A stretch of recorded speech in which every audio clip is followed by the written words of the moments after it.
অনেক সুন্দর। I like this video. Hello everyone, আসসালামু আলাইকুম। সবাই কেমন আছেন? আই হোপ সবাই অনেক অনেক ভালো আছেন।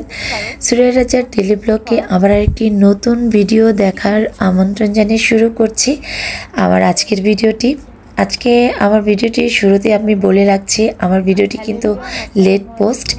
আর ভিডিওটা কেন লেট পোস্ট, কেন ভিডিওটা মেক করতে পারছিলাম না এতদিন, আর আমার চ্যানেলে কোনো ফুল ভিডিও অনেক দিন ধরে দিতে পারছি না, সব কিছু শেয়ার করব আজকে আমার আজকের ভিডিওতে।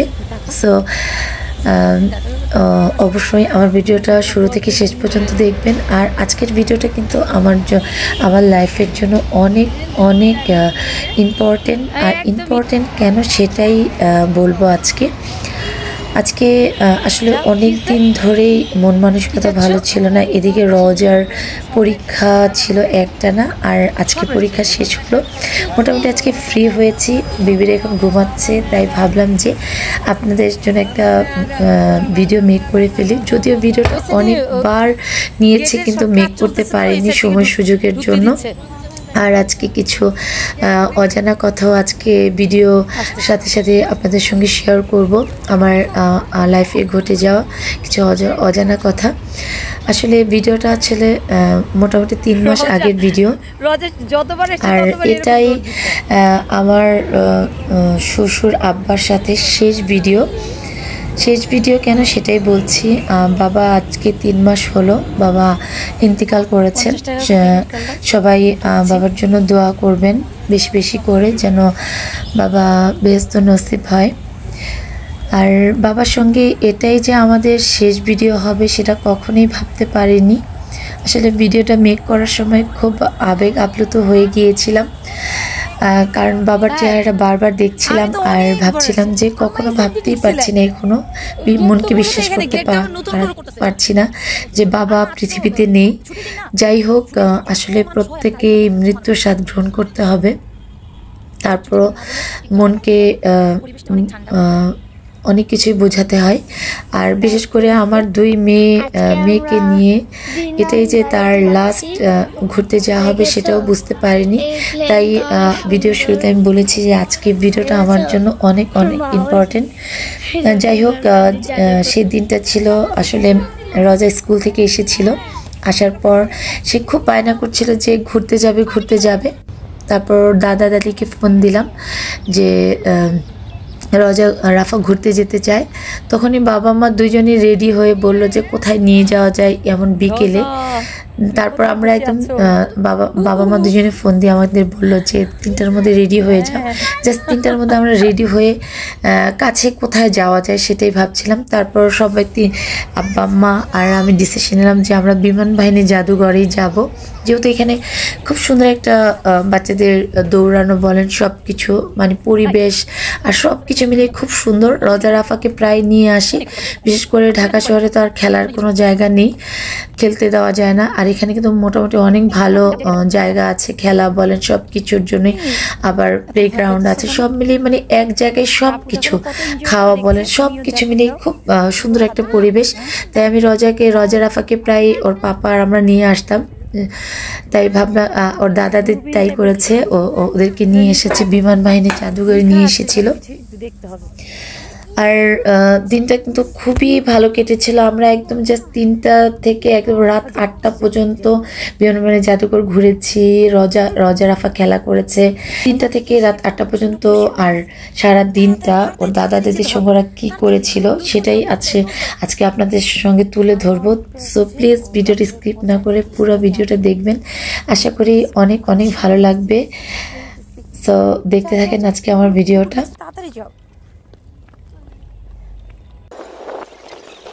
গ্যালারি জায়গাটিতে আগে দেখা গেছে টিকিট ছিল না, এখন হচ্ছে 10 টাকা করে টিকিট কেটে তারপর ঢুকতে হয়। ঢুকলাম,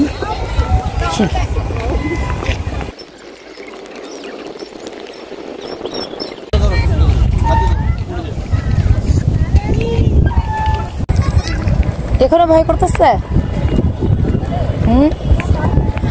চারপাশে প্লেন করতে শব্দ, যে পাখির শব্দ। হ্যাঁ এটাই তো পুরনো তেজগাঁও বিমানবন্দর ছিল যে আগে।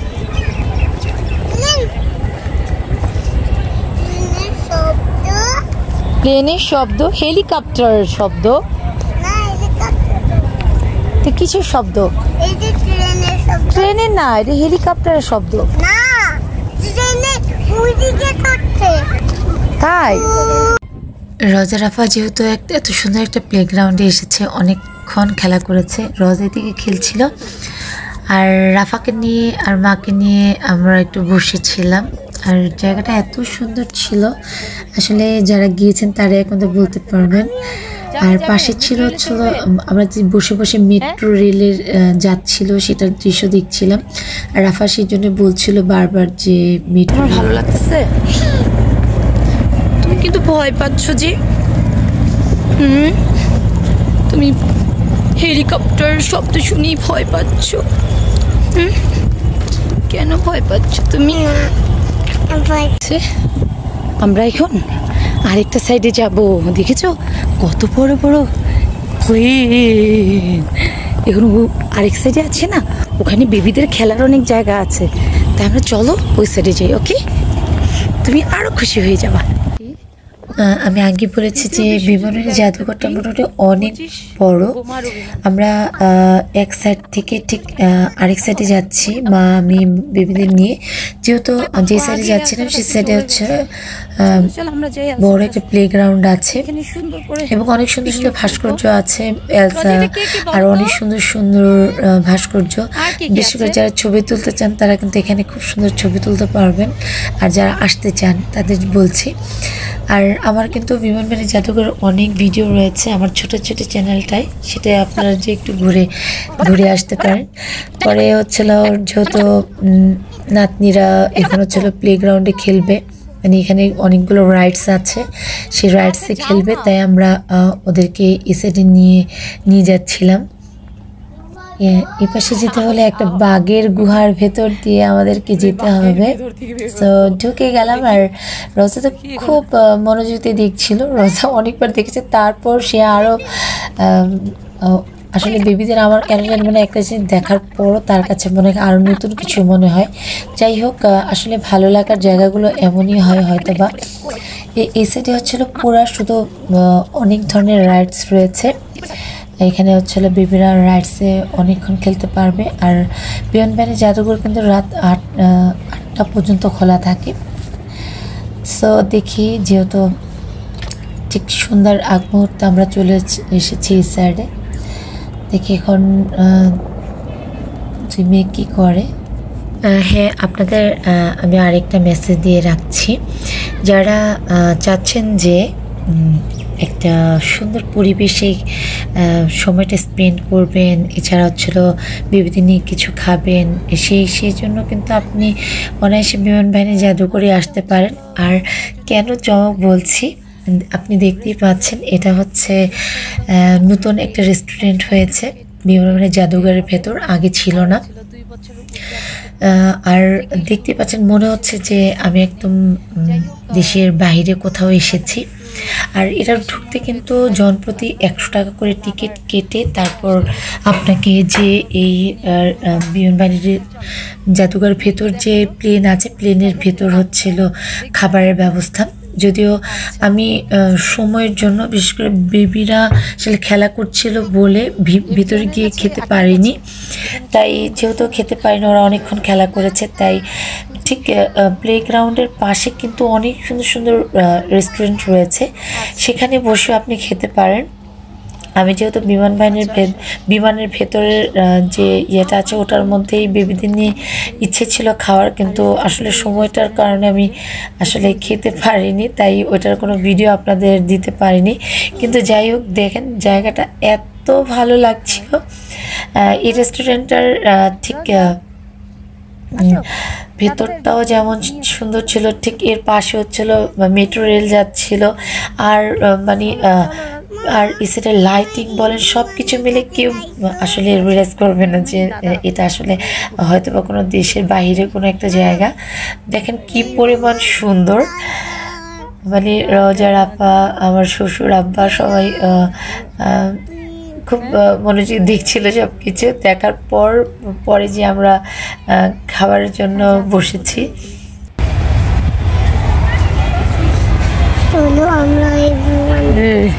এই যে এভরিওয়ান হচ্ছে ওই যে টাইগার লায়ন, ওদের তো কেউ নেই, ওরা কেম। আসো আসো আসো। আবার ওরা অনেকক্ষণ চারপাশটা ঘুরে দেখলো, কারণ লাইটিংয়ের জন্য এত ভালো লাগছিল যে ওরা ঘুরে ঘুরে দেখছিল। তারপর পরে যেহেতু আমাদের অনেক খিদে পেয়ে গিয়েছিল, আমরা পরে খেতে বসে গিয়েছি। আর এদিকে আমাদের যে টাইমের দিকে একদমই খেয়াল ছিল না। আসলে আমি বলেছি যে 8টা পর্যন্ত ছিলাম, যে বিমান বাহিনী জাদুঘর কিন্তু জাস্ট 8টা পর্যন্ত খোলা থাকে। আর আমরা আসলে খেতে বসেছি, মানে খাবার অর্ডার করতে করতে আমাদের কখন যে 8টার পর টাইম পাস হয়ে গিয়েছিল সেটা খেয়ালই করিনি আমরা। যাই হোক, এদিকে হচ্ছিল বাবা এদিকে একটু সিক ছিল, তাই সে সব খাবার খেতে পারছিল না। তাই খাবার অর্ডার করার সময় বারবার বলছিল কোন খাবারটা নিবে, সে ঝাল খেতে পারছিল না। আমরা কিন্তু সেট মেনু নিয়েছিলাম, কিন্তু বাবা এগুলো খেতে পারছিল না। তারপর ওখানে গিয়ে বললো যে ঝাল ছাড়া কোনো খাবার আছে কি না, সেই খাবারটা যেন আব্বাকে দেওয়া হয়। তারপর ওনারা চেষ্টা করেছে যে আসলে ঝাল ছাড়া কোনো খাবার দেওয়ার জন্য, কিন্তু আসলে বাবা আসলে কোনো খাবারটাই খেতে পারছিল না। যাই হোক, এভাবেই আমরা পুরা মানে জাস্ট এখান থেকে বের হতে প্রায় আমাদের বেজে গিয়েছিল রাত 8:30। আর দেখছিলাম যে সব কিছু বন্ধ হয়ে যাচ্ছিল। আমরা তাড়াতাড়ি করে হেঁটে যাচ্ছিলাম যে আসলে বন্ধ হয়ে যাচ্ছে, আমাদের এখন চলে যেতে হবে। এভাবেই আমাদের আসলে দিনটা কেটেছিল। বাবার সঙ্গে শেষ ঘোরাটা এভাবে হয়েছিল। সো ভিউয়ার্স, কেমন লাগলো আজকে আমার ভিডিওটা অবশ্যই কমেন্ট করবেন, আর বাবার জন্য অনেক অনেক দোয়া করবেন। আর বাবার সঙ্গে শেষ যে মুহূর্তটা ছিল, একদম আমার মেয়েদের সঙ্গে যে মুহূর্তটা, সেটা আপনাদের সঙ্গে আসলে শেয়ার করলাম। আশা করি আপনাদের অনেক ভালো লাগবে। তো আজ এই পর্যন্তই। সবাই ভালো থাকবেন, সুস্থ থাকবেন। অবশ্যই ভিডিওটা পুরোটা দেখবেন, আর আমার চ্যানেলটা অবশ্যই সাবস্ক্রাইব করবেন। আর যারা আজ এই পর্যন্তই, সবাই ভালো থাকবেন, সুস্থ থাকবেন। আল্লাহ হাফেজ।